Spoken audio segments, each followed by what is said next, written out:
Welcome to Films and Stuff with your hosts, Pete Mitchell and Ethan Hunt. Hi, everybody. Welcome back to the Films and Stuff podcast. I am Ethan, brought to you by the letter P for Pete. What's up, Pete? How are you, Ethan? Everything's good. It is time, I think, that everyone needs to sit back, relax, and listen to us on one of our patent pending rambles, formerly known as a patent pending, what do we call them? A diatribe or tangent?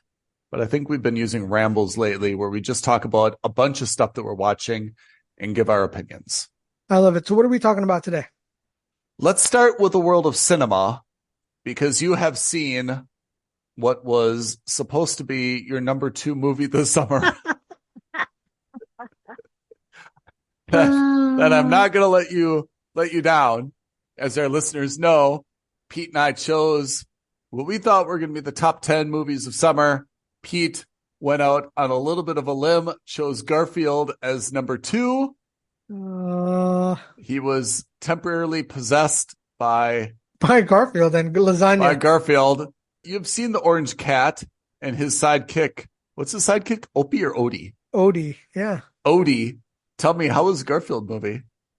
I saw it. It was fine.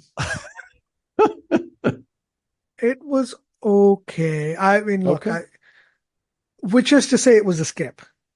Was it funny? Did you laugh? There were a couple moments that made me laugh. Okay. But, meh, it was okay. Animation was beautiful. I thought the movie looked stunning. But that's not exactly the first thing you want to think of when you see a movie, is the animation looked good, but the movie was pants. And that's kind of what it was. It was another movie with Chris Pratt starring as the lead voice. As Right? Garfield. Garfield. Plot was silly. Samuel L. Jackson plays Garfield's dad. Huh. And Hannah Waddingham plays the bad guy. Now, the other animated movie that I would not mind seeing is Sausage Party 2, Foodtopia. Oh, man. Did you like the first one? I don't think I ever saw the first one. Oh, Was man. it funny? The first one was, I don't know, man. If I could walk out of a movie theater, because I don't remember watching it in the cinema, I would have. Yeah. Oh, really? Yeah. It was. You didn't like it? I didn't like it. I thought it was grotesque for the sake of being grotesque. Not Seth my Rogen, bad. right? That's Seth Seth Rogen. Rogen. Yeah. All right. That's the animated portion of this episode. Let's get into live Let's get action. into the real meat and bones of this thing. I've got 4 things that I've watched this week. Okay. I'm caught up on season 4 of The Boys on Amazon Prime, Me which too. I love. I have somehow suffered through Disney Plus's The Acolyte. I have finished season 3 of The Bear on Hulu Disney Plus, and I am up to speed on House of the Dragon. What of those have you watched and compels you to say a few thoughts? So I've watched all of them. Okay. I, like you, am caught up through 6 episodes of The Acolyte. 7 What do you are out think? so far. The last episode comes out next week. So on the plus side, no more Acolyte as of next week. Spoilers. Spoilers are coming, both in terms of plot and our feelings about Star Wars. Acolyte. Yeah. This show has really made me down on Star Wars. Is this a Star Wars show? I mean, on paper, yes. Yeah. But in spirit, I don't think so. Not at all. I feel like the show has been really poor. And I think that it's done a lot to denigrate the idea of the Jedi.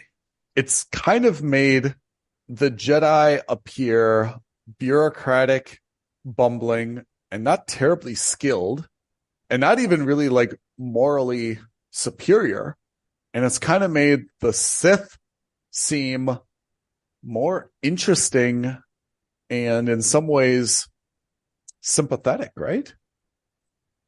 I don't know. There's no good guys in this, in the sense that everyone comes out looking look, first of all, we both, by we, I mean you specifically, called it exactly. The Sith guy is exactly who we thought it was going to be, that shopkeeper dude. Oh my God. How So that boring was reveal that was reveal? so pathetic. So pathetic. One. Two, there has been a number of gratuitous shots of shirtless Jedi and Sith in this for no good reason. Yeah. I'm not rooting for the Jedi. I'm not What rooting am I for the supposed to Sith. think? I'm not rooting for anybody. If you create a series like this, knowing that it's Star Wars, I think you have to provide more information about a story, right? Think of Andor. You're providing story. Or you have to put some context or sympathy to a character. What is the point of the Acolyte? Like if Kathleen Kennedy was sat down, what is she saying is the point of the Acolyte? Yeah, that's a really good point, because I don't know what it's doing. Nothing to advance Star Wars. No, I would say it's dragging it back. It makes me now rethink even episode 1. You're not adding any color. The good thing about Andor is that it gives you a lot of background and color on the resistance. Yes. So granular. Right? And you get to understand how the resistance works. Rogue One was very good about how they got the information that kicked off episode 4. That's right. So it all added to the mythos. It all Yes. added to the story in an appreciably good way. Yes. Before they even wrote the script, it's like they sat down and they said, hey, what's the purpose? What's the outcome? They agreed on the outcome and they wrote a story to get to that destination, right? Acolyte does not have that. Yes. I think somebody in Kathleen Kennedy's office needs to ask that first question is why? Yeah. And if you ask that question of all of these shows, with the exception of The Acolyte, at least every show we've seen so far gives you a good answer for the why. And I'm not saying that these shows pull it off, right? Like Obi-Wan gives you a good why, but I don't think it pulled it off very well. No. Andor gives you not just a why, but it pulls it off incredibly well. Like we want Yes. to know how the Death Star was made, where it was made, why it was made, who made it. Yeah. All these things add to that granularity. Like, we were wondering what these things are for. I'm struggling to understand what these space witches are supposed to be doing in the mythos. I don't recall them being mentioned in any of the other movies or any of the other TV shows. Yeah. Nowhere are any of these characters mentioned in any of the other movies or shows, even in the future. So that means to me that they're going to have no impact. Yeah. Or that they've had no impact at all to the Star Wars that we know or love. So the big question again is why? I feel really disappointed by, when we work backwards from episodes 4, 5, 6, and then we had 1, 2, 3, the Jedi were really intended to be, 1, morally good, and 2, extraordinarily skilled. Yes. Right? Even in episode 3, we were meant to have a lot of sympathy for slain Padawans and younglings. There was a sense that they were good. And it took literally millions of clones Yes. to take them down. Correct. Now with the Acolyte, I think the biggest disappointment has been they've made the Jedi feel not special, both in skill, which I feel like their skills are just up and down, like so inconsistent. And in terms of their moral compass, I think has really been called into question. Their leadership has been called into question. They used to just be kind of like the good sheriff in town, making sure that, no bullies were picking on people.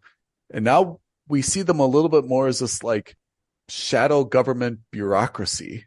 And there was some bureaucracy even in episodes 1 and 2, right? I mean, we saw Yeah. the politics, we The saw all council. that. Yeah. We saw the council, we saw all of that. But that was the kind of the point was that in those episodes, at least, we already discussed that you guys became lazy and arrogant, and Yeah. that's what allowed the Sith to thrive. That's right. That was kind of the, I don't want to say the moral, but that was, Yeah. the whole point of those. So why do we see Yeah. more of that? Why is there more of that in this, and for what benefit? Yeah. I have to say, I think the Acolyte is dramatically miscast. And I don't say that to denigrate or humiliate any of the individual actors who clearly, are like they've worked hard for these roles, and of course they want them. But I feel like just when you look at Soul and his hodgepodge group of people that are surrounding him, everyone is weird. Like they used to just be kind of like aliens weird, but now they're just like generally weird, There's the lady in green, who I think is actually very good. And then she's kind of got like this British personal assistant. I think he's very, very weak as a Jedi. Like he can be a personal assistant, but I don't see why he's a Jedi. Yeah. Then you've got Soul, who we've identified already has a massive conflict of interest and has very up and down skills. Like we see him maybe being a good fighter, terrible with his instincts, awful decision maker, right? How does he not know that May and what's her face have switched? Osha. Yeah. He's totally missed that they've switched. His whole crew has been killed. He took a civilian, led his whole team to get slaughtered, escaped, didn't even save the bodies. Why would he leave without the bodies? And where is he going? He doesn't even know who he's got. And now it seems like he's got like this deep, dark secret that he's got to like get off his chest. Which I'm sure will get cleared up in the 7th Yeah. and 8th episodes. Disappointing. The whole thing is, what did you think, if we get back to Star Wars roots, what did you think of the lightsaber fight scene between Sith, Shopkeeper, and everybody else? Good action sequence? Not bad.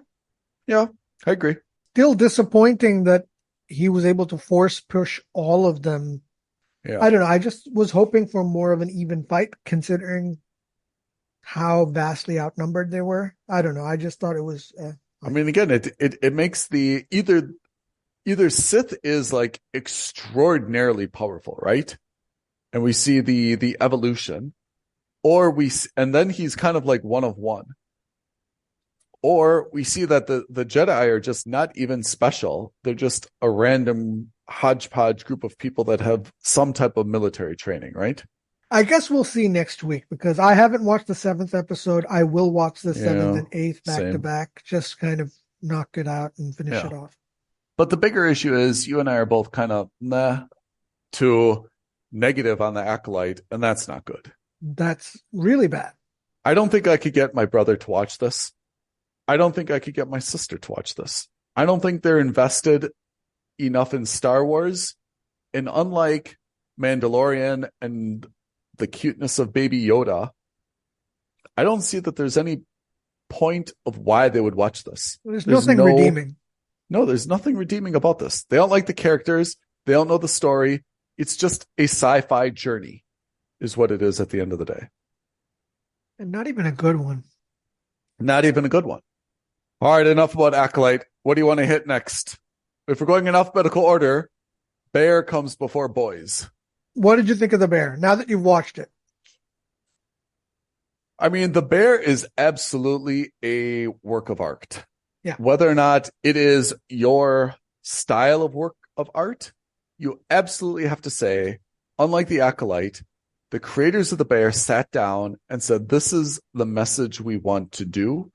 They wanted to make this, I think, an homage to culinary art. 100%.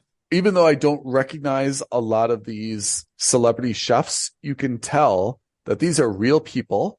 They're really paying homage to them. And, what inspires them and what pushes them to, to innovate, to create, to serve. it is really, I think, an old school, work of art. The camera with the food porn and the way that they've shown the different dishes, it absolutely has a great style and a great purpose. In terms of the storytelling, I think the storytelling in this season 3 is a little bit less compelling because it's focused so much on some very, very deep personal demons or relationships, such as between Sugar and her mom, for example. Yeah. Like that was an amazing episode from an acting perspective. That seemed, I mean, those are two strangers, right? You absolutely believed that they were mother-daughter going through childbirth, working through all of their emotional issues, right? Yeah. These are not people who are related. They don't even know each other. Fantastic acting, but boring episode. I'm not interested in watching mother-daughter work through their emotional angst, in a hospital bed, despite the fact that artistically it was fantastic. What Carmine is going through, obviously, he's having a lot of self-doubt. He's reflecting, trying to find his way, working through this issue with Care Bear. Not as interesting as some of the prior, journeys that he's been on. Sydney, obviously going through a lot of issues. I don't find it compelling, right? I mean, should she stay? Should she go? She's obviously having a very hard time, and it's not easy to sort out, what is her motivation or what she's worried about or not worried about. I think Richie is probably my favorite character. A lot of focus on the Fack brothers, which are supposed to be kind of like, like a Dumb and Dumber, like comedy trope. But I think we've seen a little bit too much of them. They're better in small doses, and I think we've gotten a little bit too much of them. So I think that from an artistic perspective, season 3 is a masterpiece. From an entertainment perspective, I don't know how much I got out of it. Well, I think you're absolutely right. The second season I thought was superior. I thought the first season was superior. Yes. In terms of visual fidelity, the third has been the best so far. Fantastic. That first episode I thought was an absolute killer. I thought it was just fantastic. But I totally agree with you. I think it's still a must subscribe to me, but only because I think there's more to come in season 4 that'll close a lot of the loops that we're seeing in season 3. Can I do a hot take? Go on. Is this a creator who's kind of gotten too big for their britches? And instead of telling a Chicago story about a chef from French Laundry who comes back to run an Italian beef restaurant, is now about, hey, let's see how many close-ups we can have of tweezers putting on micro onions or micro beets or whatever. How many celebrity chefs can I get and interview them so that they could say something so profound that captures the essence of culinary art? Are they now too big for their britches because of the success of season 1, season 2, and now they're just kind of going off on this tangent and they're larger than life, and they've kind of lost what is the point of this for the viewer? Maybe. You'll also notice there's a lot more celebrity cameos. Yeah. I mean, John Cena came in out of nowhere. Yeah. For Right? no good reason, by the way. Yeah. He added nothing to that episode. And in fact, it was weird. All the haunting talk, it added nothing. Yeah. I would suggest that they should cut back on the celebrity cameos and just focus on the show. I think Richie's been such a good development, and I kind of feel like Richie's going to get together with this lady from the restaurant.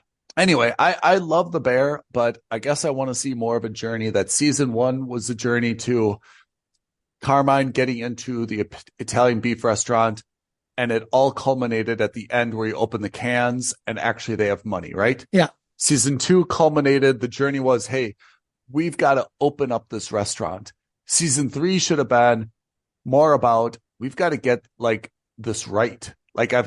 He's got a team of people that have been cooking down onions and Italian beef and basically sandwiches. Yeah. Right.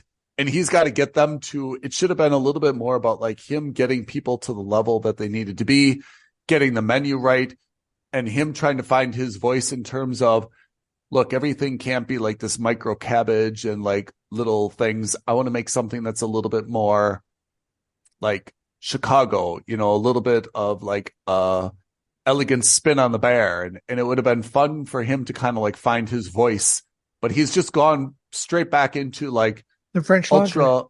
Yeah. I agree with you. And I thought that that's where they were going where Marcus comes in and said, promise me you'll get us there. Yeah. And I was like, okay, so they're going to go for a Michelin star, but they're going to go with like total local Chicago, everything. Yeah. Yeah.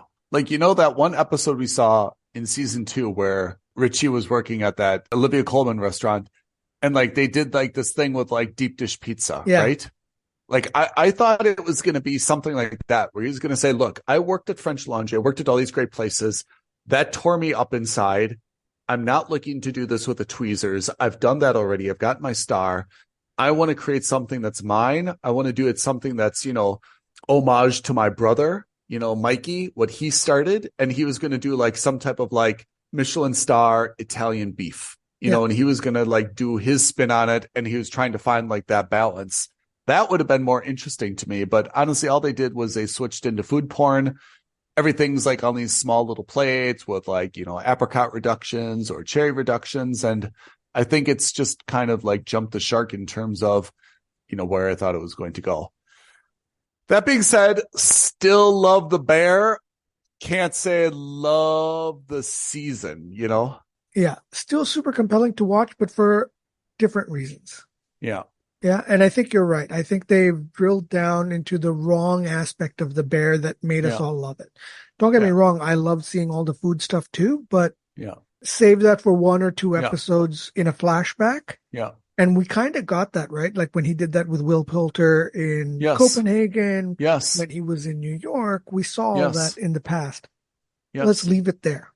Yeah, I agree. And you know what the other part is of this, which I think we should either focus on or drop it. This thing with the uncle, with the computer, and with like the budgeting.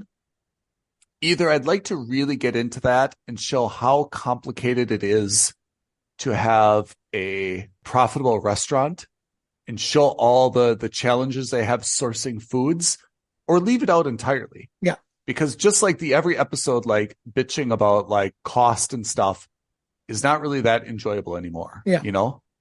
I think they should focus either one way or another. It's kind of like become a little bit dull now. I mean, we're numbers guys. It would be good for us. It would be fun for us to watch all that. Yeah. Let's see if that's what they do, but I doubt that they're going to go that way.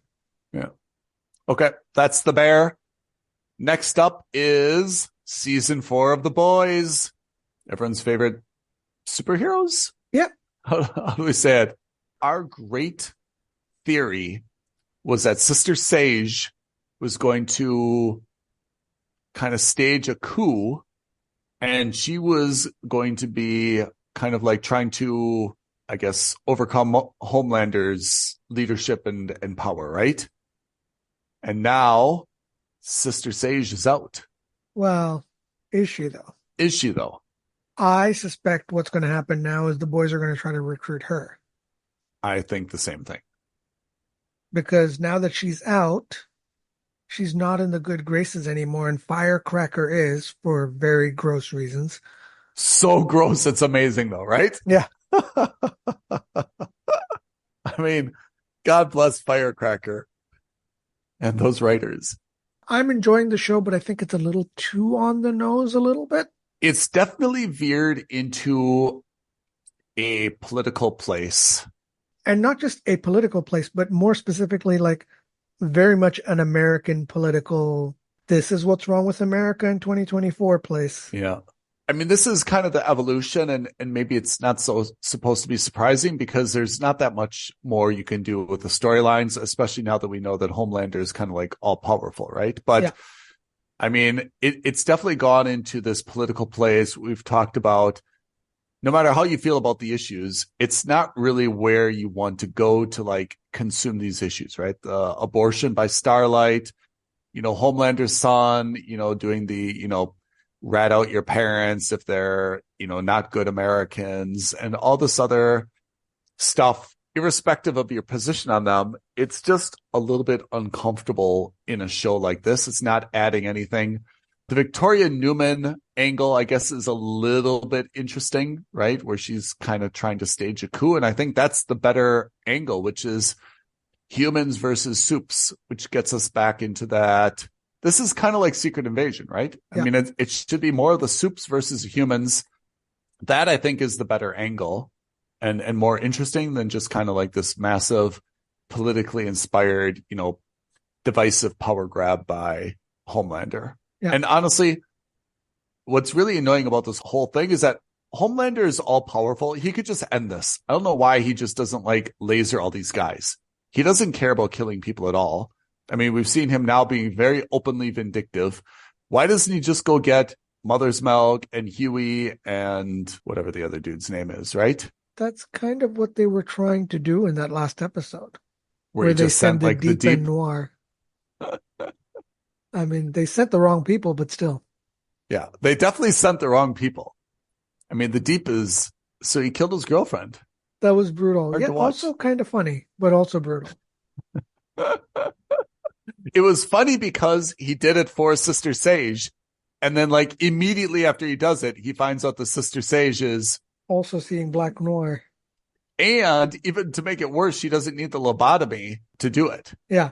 It's like a double, I'm being cheated on, and she needs to be really stupid. Yeah. Absolutely. So The Boys is still going across good. I would still, for me, it's a must subscribe. I still love it, but it's definitely not my favorite season. It is going to sound bad, but I'm glad that this is the penultimate season because there's only so much more I can take of this. You're right. I want it to end when I want more. I want it to end in a good way, Exactly. So I think that there's only so much more of The Boys I can take, and I don't think I can take more than like another 8 or 10 episodes. I agree. Even like the violence is starting to become a little bit like, it used to have like a lot of shock value, and now it's just a little bit like just blood, So, okay, moving on from The Boys. House of the Dragon. Where are you? What do you think? I am all in for so many reasons. Yeah. For so many reasons. First of all, we saw the most recent episode where we had our first aerial dragon fight, right? Yeah. I was reading an article about it on The Ringer, which I think is a good website with great coverage of TV shows. And they explained to me that remember before the Queen That Never Was, she was sitting in like the dragon's lair with Malus. And she says something to Malus, like they've got this very, very touching moment, almost a Top Gun-ish moment, where she's got like her head leaning against her dragon's head. And she's saying, hey, old girl, time for us to go to battle again, right? Like if they would have played a good song in the background, I probably would have cried. But then I was reading something about it, and I caught it at the time, but I was reading something about it that really captured my thought, which is, how has this lady ever gone into battle with her dragon before? We've been told that there's been 80 years of peace in the realm, right? So I read about it, and apparently Martin made the mistake himself, that originally he did write that line in the books that, hey, time to go to battle again. But then apparently when he was writing a different book and looking back on it, he removed the line because he realized, given the history that he wrote of the realm, it wouldn't make sense. There could be no battles. Maybe Malus has been in a battle, but Rhaena has not been in a battle with Malus. I watched episodes 1 and 2 again of season 1, just to remind myself of how this all came about. And 1 and 2 captivated me and really reminded me of how this whole blacks versus greens came about. And I have to say, I have a very, very new appreciation for House of the Dragon. And I think this last episode was super cool in terms of the tactics and the kind of the 3-way fight I think we're gearing up for, right? Where's the third battle? I think Matt Smith Damon is going to be his own team now. Oh, maybe. I think he's going to realize he is not supportive of Rhaenyra, that he is the heir to the throne. And I think he's not going to support her anymore. He's going to take Harrenhal, which he has now. He's going to get his own army. And he's going to say, Harrenhal is now the seat of the realm. I'm taking over. Where do you see Otto Hightower in this? I guess I haven't considered Otto Hightower so much because he's been demoted as the Hand. But now it makes a little bit of sense. If he's been kicked out of the Greens, he would be a natural, I guess, second in command to Daemon, right? Even though him and Daemon, those two dramatically disliked each other in episodes 1 and 2. But that being said, Aegon's dead. So maybe now Aemon brings Hightower back. I don't think Aegon dies, by the way. Really? Yeah, I think he's just grievously injured. Why do you think that? And I'll tell you why I don't think that. Why do you think that? Because I think that'll make for a better show. The weird thing was when Aemond went, he had his sword drawn, and I felt he was like, I'm going to end it. And then he saw him, and he's like, nothing to end. It's already done. Oh, no, I thought he didn't end it because Kristen Cole came in. I don't know. But Aemond would be a much more formidable leader of the Greens, for sure. I mean, both because of the size of his dragon and his intellect and his skill, right? Well, I think he'd be a better wartime guy, yeah. He'd be a better wartime guy. He'd be a better foe for Daemon. That's, I think, a very good 3-way battle, which is going to be Rhaenyra, Daemon, and Aemond. All 3 with big dragons. These are the strongest 3 in the realm, right? If you had to choose a leader now, these would be the 3 that would now have the claim to the throne. Viserys' brother, Viserys' daughter, Viserys' son. I mean, we know a little bit how it ends, right? Because it's 172 years before Daenerys Targaryen, right? And we know that there's no dragons. These 3 have to have a mutually assured destruction where somehow they kill all their dragons. Yeah. Which, if you think about it, is just such a sad situation, you know? Like, so I think this is going to be a 3-way. So what did you think of, I thought Rhaena, who's one of my favorite characters, died a little bit unceremoniously and a little bit stupidly. I don't think she needed to rush into that battle when she kind of already escaped. I felt like she should have got out of there, you know? Yeah. I don't think it was necessary to go for that second strafing run. No, especially when you see the difference between the dragons. Yeah. But I mean, that was a very, very dramatic turn of events, right? I mean, you've basically now seen the first time that the 2 dragons are, you know, the first time that, you know, a big dragon has killed another dragon. Mm-hmm. So definitely you can see Rhaenyra, why she is going to lose, right? I mean, we know how this ends. We just don't know exactly how it ends, but we see how it ends for her. She's got no army. She's got a bad reputation. She lost her best advisor. She lost her husband. Her right now to the throne is basically reliant on her and her dragon. That's the only thing that she's got going for her, right? Yeah. Everything else is out of favor. She can just destroy everybody individually with her dragon. She doesn't have any support. Daemon's obviously going to get a little bit of support just because he's a jerk and he's a little bit strong, and he's doesn't have any support. He will have an army and he has his dragon, right? What do you think's going on with Daemon right now? Because he's starting to see people in his sleep, right? Or like he's got those nightmares and then he's seeing, like he's hallucinating people. Like, I think his morality is starting to catch up with him, right? And he's seeing like all the horrible things that he's done. And it's from killing his first wife to, you know, undermining Rhaenyra, you know, to kind of undermining his brother. I think it's starting to take a toll. And Harrenhal is supposed to be haunted, right? And I think that all the crap that he's done is starting to catch up with him. He's losing his edge a little bit. Mm-hmm. But he's seeing his own, not just mortality, but how he's, you know, kind of like alienated everyone around him.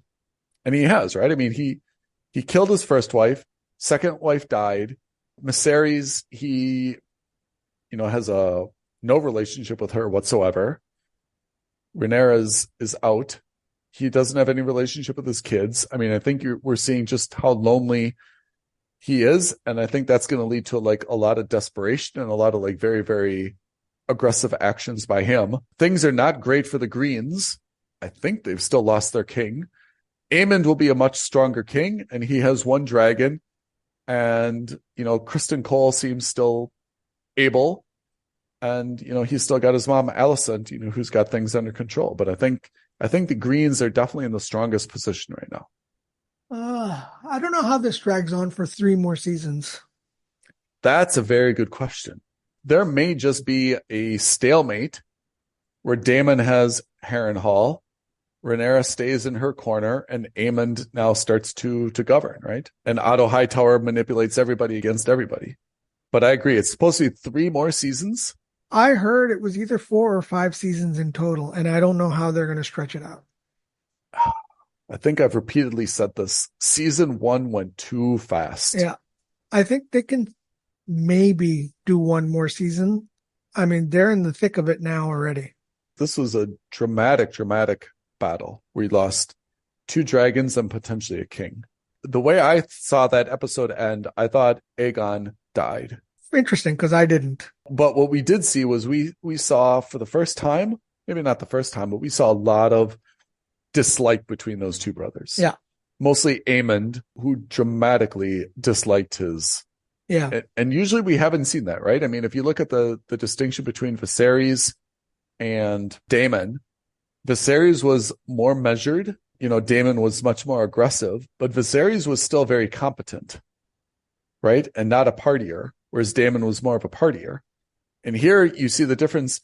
Aemond you see as physically superior. You see him as much more strategic. He knows Valerian much better. He's much more intelligent. Even when he goes to the brothel, he sees the same woman all the time. Yeah. Like, he actually seems like more of a family man. By all accounts, Aemond is the stronger, more superior brother in kind of every way, right? And Aegon is older, less wise, less disciplined, more brash, and had the smaller dragon. So Aemond is far and away the more formidable foe. If we're going to have a stalemate for 3 years, this is where the stalemate is. Too tiring to think about for 3 more years. I don't know, man. Yeah. 1 more season, sure, but 3, it's tough. I have to say, I enjoyed watching episodes 1 and 2 of season 1 all over again. Like, it really reminded me of how Viserys kind of mucked this all up. And, the reasons why Rhaenyra was not the queen, right? I mean, she was we talked about this like 2 years ago. She was a very bratty kid. Yeah. That she had the opportunity. She should have gotten married, and, she should have taken her duties more seriously, but she was very pouty and grumpy the whole time. For that reason, she didn't have anyone behind her. And you see that with her small council now. She just doesn't have any support. She's actually turned into maybe the most pragmatic leader. She'd probably be the best now. But when she was a kid, she was horrible. And she alienated Alicent, which probably could have been overcome as well had they maintained a closer relationship. Awkward when your best friend is your mom. Right. Yeah. All right. Pete, what do we have to watch for next week? Tokyo Vice, Shogun, Outer Range. Well, the finale for Acolyte is up next week. The finale for The Boys is up next week. Let's do it. Anything cinema side coming out? Oh, big news. Tell me. Horizon Chapter 2 has been pulled from cinema. Oh, that's right. Kevin Costner. Chapter 1 did so poorly that Chapter 2 was pulled. That was supposed to come out in August. That's a huge blow to Kevin Costner, huh? He apparently put in $40 million of his own money into making this movie. He really likes these Westerns, huh? Yeah, he loves them. Having not seen part 1, I can only say I'm disappointed because I like the idea of seeing a June, August part 1, part 2. Yeah. I wish that would have worked because I think it would be cool to see Dune part 2 in July and Dune part 3 in September. I think it'd be interesting to see Mission Impossible, like part 1 and part 2. I liked that idea. I wish it would have worked for that idea. As a Western with Kevin Costner. Less interesting. Nope. All right, Pete. All right, listeners. Appreciate all your buy-in today. It was a good ramble, huh? Yeah. Listeners, we need some feedback. Yep. everyone reach out to us, tweet at us at FNS Podcast, DM us on Instagram at Films and Stuff Podcast. But as always, leave a comment below, hit the like button, subscribe to our channel. All of that helps us out. We would love it. And we are signing off for this week. We'll be back next week with a Films and Stuff episode and one of our stream or skip segments as well. So stay tuned for both of those dropping next week. Pete, thank you very much. Thanks, Ethan. Thanks, everyone. We'll see you on the flip side. Bye now. Thank you for listening to another episode of Films and Stuff. If you haven't already, please subscribe and review on Apple Podcasts, Spotify, or wherever podcasts are downloaded. Films and Stuff. There is no substitute.